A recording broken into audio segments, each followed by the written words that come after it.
What's going on, everyone? Welcome into another episode of Luttie's Look Back. My name is Nick Luttrell. I hope you didn't miss me too much last weekend. I was in the beautiful city of Whitehall last weekend covering some weather coverage for THV11, so missed the show. There wasn't really a lot of sports to catch up on, so you didn't miss much, but it's good to be back with you talking a lot of sports. And of course, we'll start my show how we always do with my three big things from this past weekend's game for Arkansas basketball, falling at home in a bit of an upset game to Kentucky, 85-77. It's not too often you're saying Arkansas is being upset by Kentucky. Normally it's the opposite, but this is a year where I do feel like Arkansas is the better team.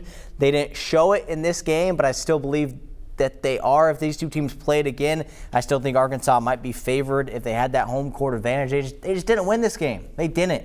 And like any loss, it was frustrating, but let's go over it. Let's go over these three things. You've probably already cheated and looked at it behind me. This game was very similar to how this game went last year, but it was flipped. Last year, it was in Lexington, Kentucky. Arkansas stormed in there, played like the harder team, and they won the game, even though they may have not been the better team. This year, it was flipped, and I'll talk about that in a second. The second big thing is Carter Knox. I've been wanting to talk about him on my show for the past month, and this just seemed like the right show when you put up 0 points in a really big game, and you're a returner on this team, and you make no impact on the game whatsoever.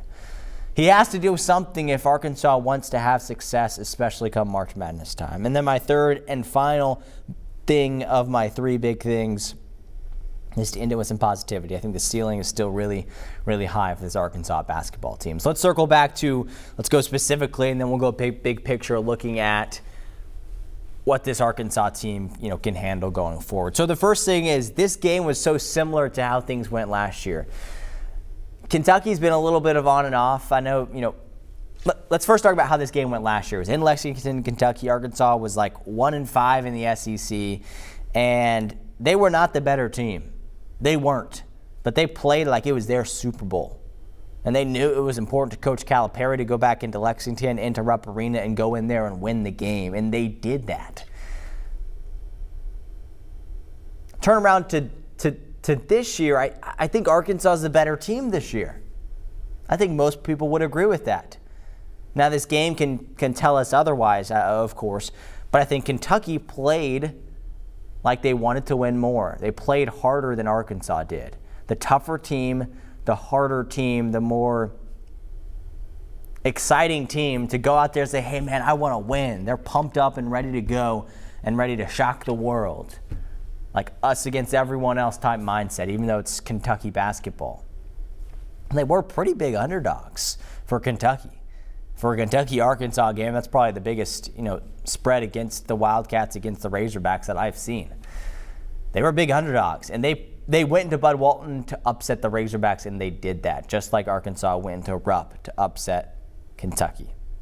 It was completely flipped of what last year's game was. And so I still think Arkansas is the better team, but I just think Kentucky wanted to win that game more than Arkansas did. Arkansas said, it's Kentucky. We're playing at home. It's a whiteout. I guess that's cool. I guess it's a big game because Coach Cal, but we did that last year. The players who were on last year's team that are also on this year's team. I don't know if they just don't get it. Like, it's Kentucky. You got to get up for that game, man. So that really peeves me. It makes me mad that this team can't get up for the Kentucky Wildcats, a blue blood of a blue blood. Arkansas is approaching or already in the new blood era, or the new blood category. Kentucky is a blue blood. They've been a powerhouse in college basketball, and you can't fight like you normally do. And so that stinks, and that was disappointing in this Arkansas team. So hopefully they improve that going forward. No matter the team, you play it like it's your Super Bowl, and that's really hard to do. And Arkansas has done a pretty good job of that this year, but they didn't in this game. They just didn't show the fight that you wanted to see. There were times when they did, but it just never really clicked the entire game, never really clicked at moments when it needed to. To start the game, I mean, they were screwed. They were down 19-4 or something to start the game. Maybe it wasn't that bad, but something like that. My second big thing is Carter Knox. He's got to start doing something. 16 minutes, 0 points. He shot the ball once. And if I remember correctly, it was just a random three-pointer that just like didn't work, wasn't part of the offense, wasn't what he needed to do to score a point, make a bucket. But the problem, and if you ask Coach Cal about this, I'm pretty sure he would say this, the problem with Carter Knox isn't him missing shots because he only shot it once. It's doing all the other little things. It's just making the impact on the floor. It's so weird to say that a guy who is so great at basketball and had such great moments last year, when he's on the floor, is just a ghost. Like, he's just a body out there. He's not even a role player. He's just a body. So I don't know what's gotten into him. Maybe it's just a slump. But it's not a slump where you just like, you go 0 for 4 from beyond the arc and you can't shoot it very well, but you're going to shoot your way out of it. I don't know what's gotten into him. It's like a Trevin Brazil thing from a few years ago. Like, something's not gelling there. I don't know. And the good news is Arkansas has so many other great players. Billy Richmond is playing out of his mind right now as far as intensity and as far as he's getting better at. Used to be Billy was kind of like Devo Davis, where you'd have some great, incredible moments and you have some what are you doing type of moments. Billy has cut out those what are you doing type of moments a lot. He's cut out those moments and he's had some great moments. That's why Carter Knox isn't getting the playing time that he probably wants, because Billy is playing harder than him. So I hope Carter Knox is watching this and knows that. He's got to fight. He's got to play hard. Play like Billy. Billy's showing you how to play. Carter, you have more talent and more of an upside than Billy. Now go out there and play like it. That's what I would tell him if I was a coach. That's the second thing. The third and final big thing is talking about this team. The ceiling of this team is really high still. It might have lowered to where I was once at. I think once I was saying, they could be Final Four. I would say ceiling now is Elite Eight. It's still hard to tell, but that would be my ceiling, and that'd be a great accomplishment. And I think you agree that they could still make it there. I think they could still make it there. I think the ceiling is high. I think there still needs to be positive optimism around this team. It's also tough with the SEC this year. It's just so difficult to figure out teams. Teams are just really good and really bad. Kentucky is the example. They won 4 games in a row. Or they started out bad, and they won 4 in a row. They're looking great. Then they went to Nashville and got stomped by Vanderbilt, lost by 25 points. And then they turn around and go and win in Bud Walton Arena against the Razorbacks that have been playing really good and had 4 wins in a row. And Arkansas loses that game and doesn't look good. And Arkansas can't put together, I can't remember the last time they had 2 games in a row where they were just great for all 40 minutes of those games. That's really hard to do, I know. But the SEC is just weird. And so it's still tough to figure out this team. But if we're talking the ceiling, what can they get to? What can they achieve? It's still really high. And this team is still really good. So I've got confidence in this team. I'm trying to voice my optimism that you should too.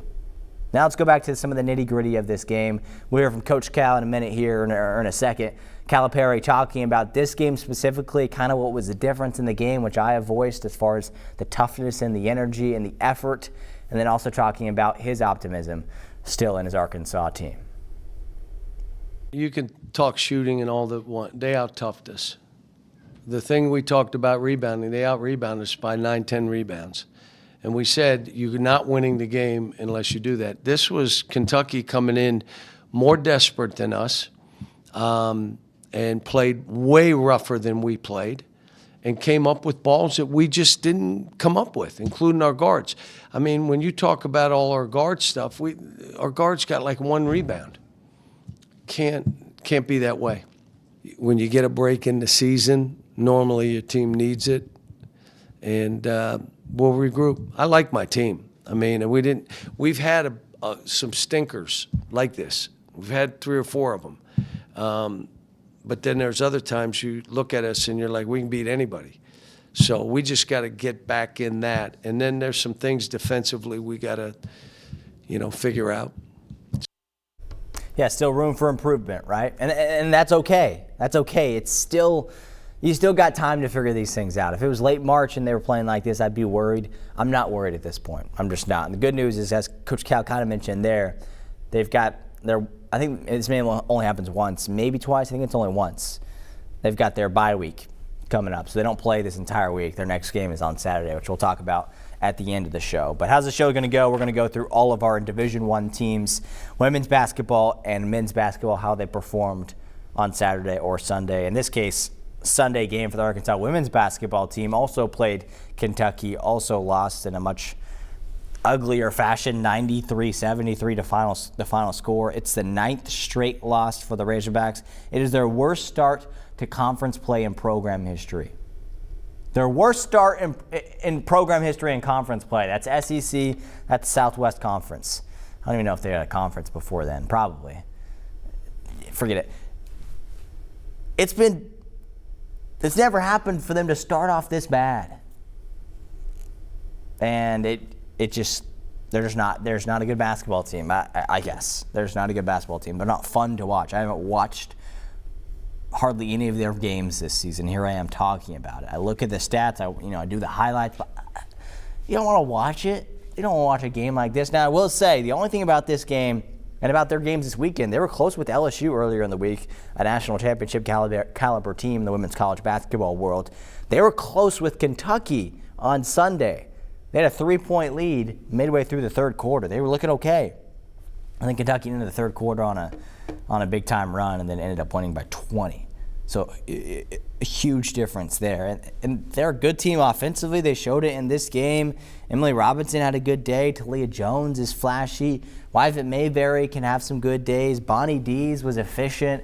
They've got some good weapons, but just in comparison to the SEC, it's nothing. It really is nothing. And the quality of the team that Arkansas has compared to everyone else is a huge margin. It really is. And if you want to dive into the numbers, especially on NIL and what that women's basketball program is getting, it's I don't know if it's the bottom, but it's second to bottom, somewhere around there, if I remember my research is correct on that. So no, not fun. Not fun for the Arkansas women's basketball team. A loss there to the number 18 team in the country when they were close inside Bud Walton, but ultimately didn't get the win. Let's hear now from first-year head coach Kelsey Music.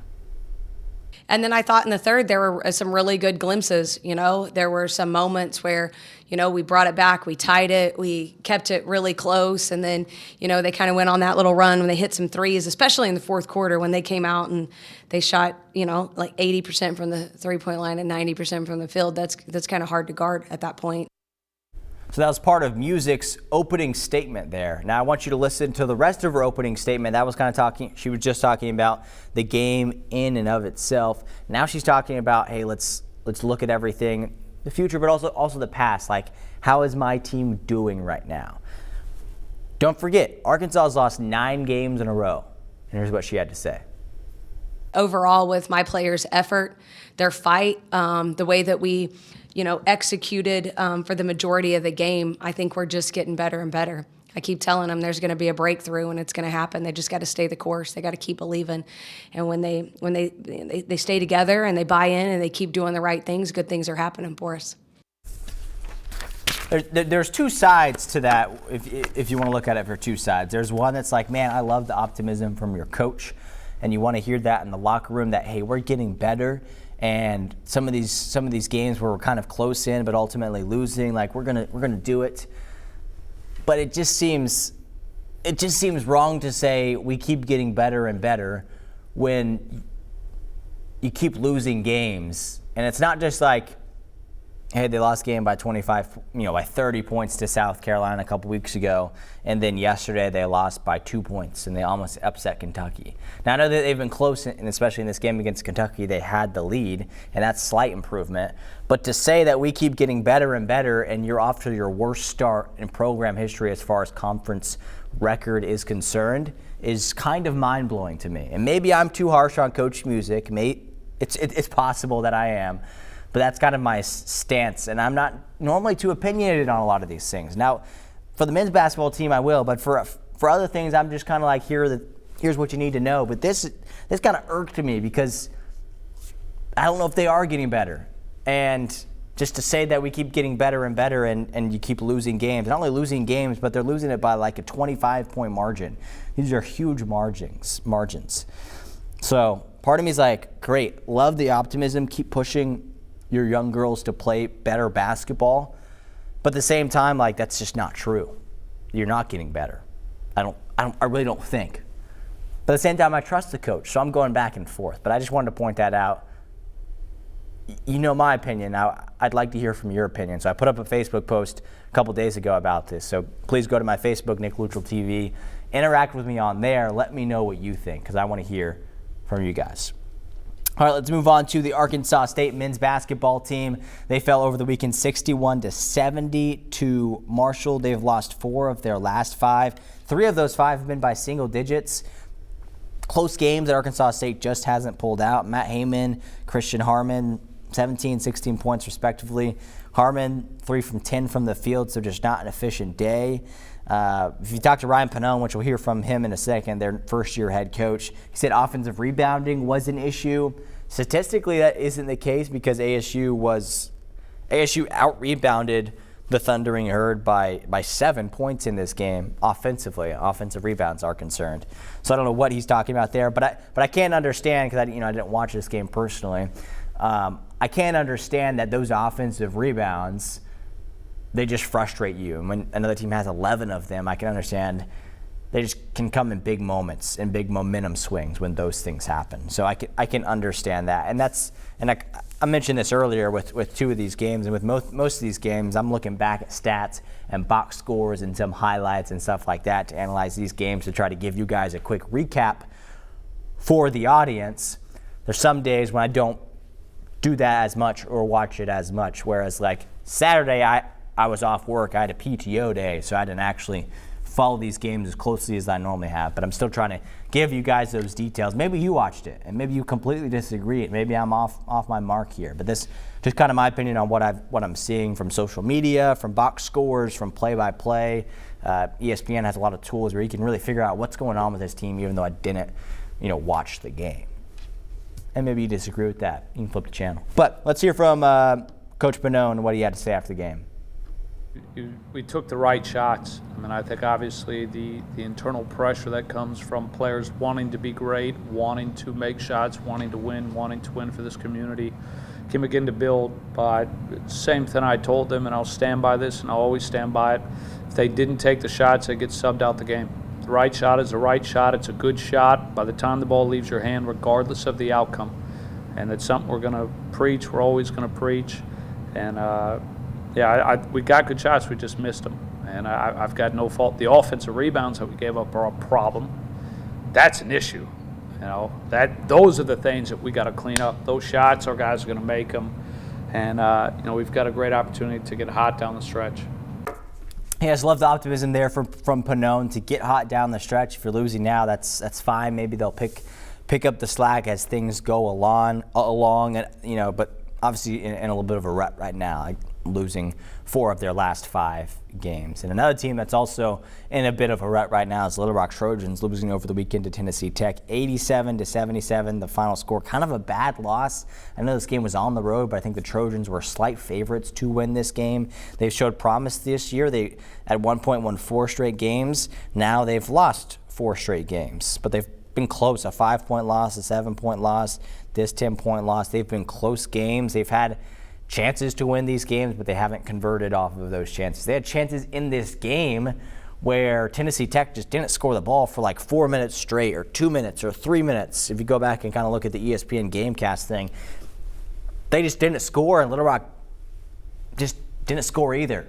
They could have had those opportunities, but they didn't take advantage of those opportunities. So tough one for the Trojans. Braxton Bayless, the lone star, bright point from this Little Rock team the last few weeks, and especially from this game. So efficient, 24 points, 9 of 14 from the field, 2 of 2 from beyond the arc, 4 of 4 from charity stripe, and 5 rebounds. So that is Little Rock. Let's move on to UCA. The Bears. How about the Bears? The men's basketball team, the UCA Bears, 5 straight wins, opposite to other 2 teams we were just talking about. They take down Eastern Kentucky 90-81. They're now 7-2 in Atlantic Sun play. 7-2. Last year, probably should have written this down, maybe they had 3 or 4 wins.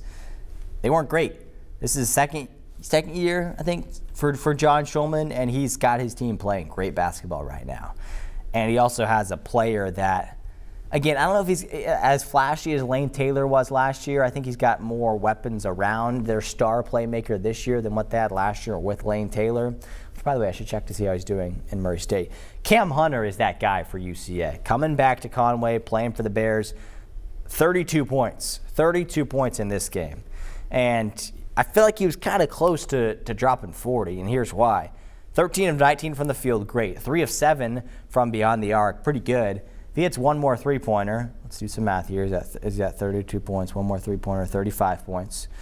He was 3 of 9 shooting free throws. So if he makes all 6 of his free throws, that puts him at 41 points.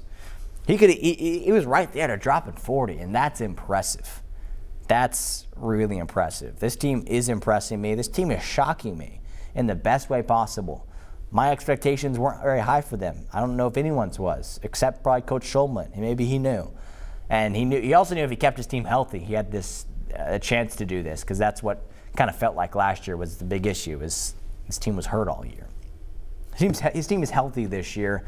They're winning basketball games, and they're in the hunt to be one of the top seeds come Atlantic Sun Conference Championship time. So that's exciting. They've got a big game against Lipscomb, at Lipscomb on Saturday.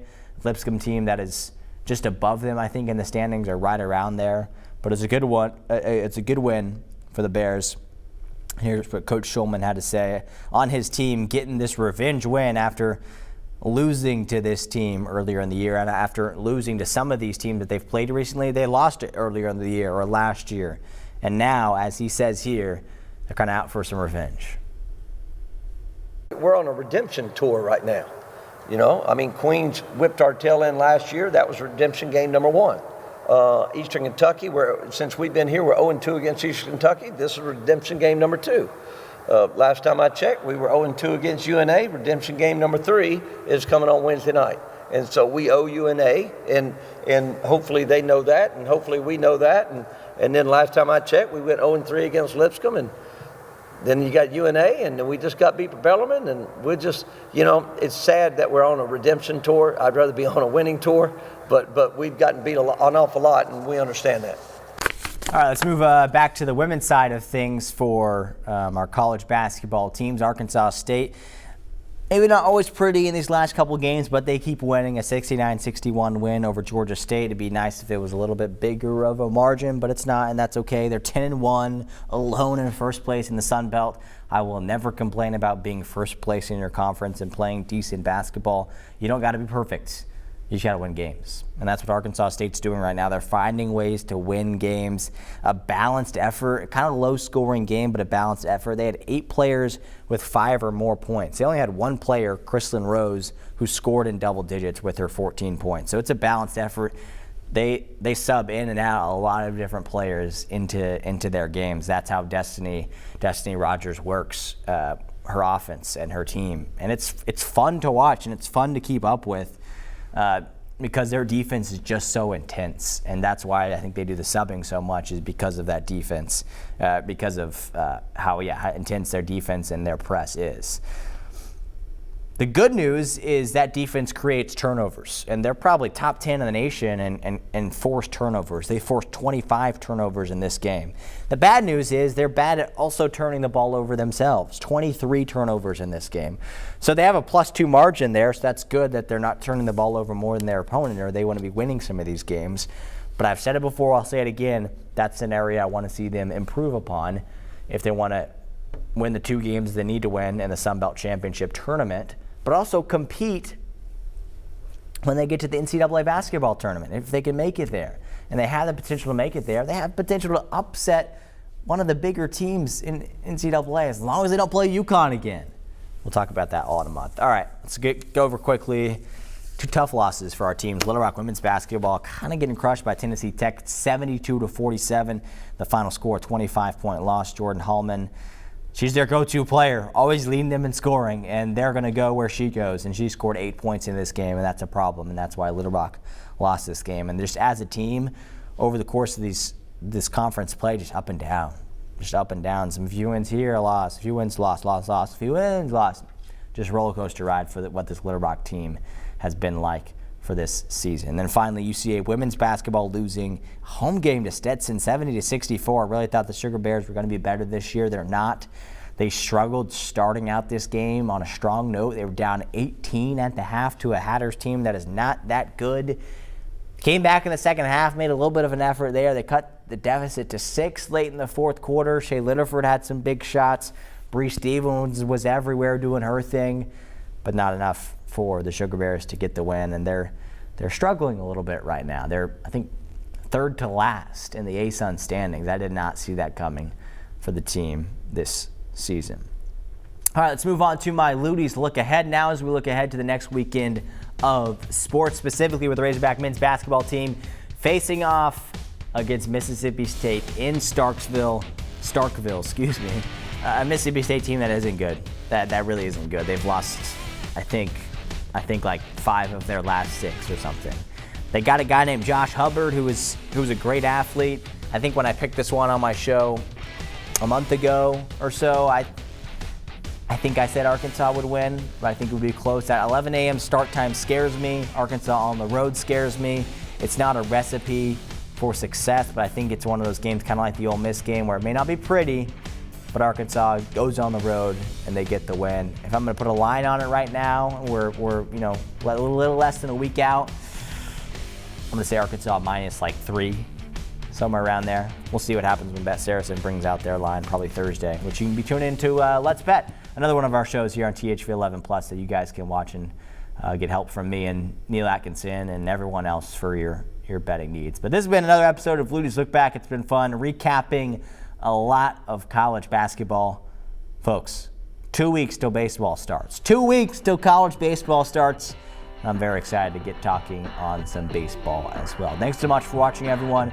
We'll see you same time, same place next week.